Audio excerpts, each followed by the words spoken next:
Magandang hapon mga kababayan. Ngayon po, kitang-kita ninyo ang epekto ng dating bagyo.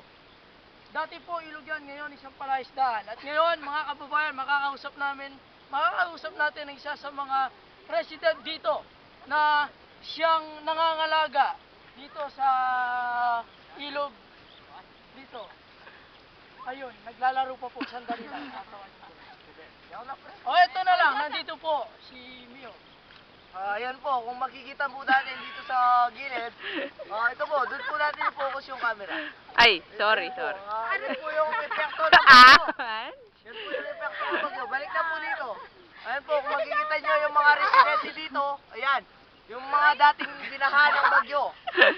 Mayor, ano po plano ninyo sa palaisdaan niya? Libre po ba yan? O ibibenta nyo? Ang plano sa palaisdaan ngayon ay pamigay na lang sa mga magsasaka upang mayroon silang magamit na palaisdaan.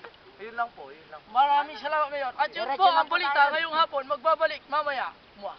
you.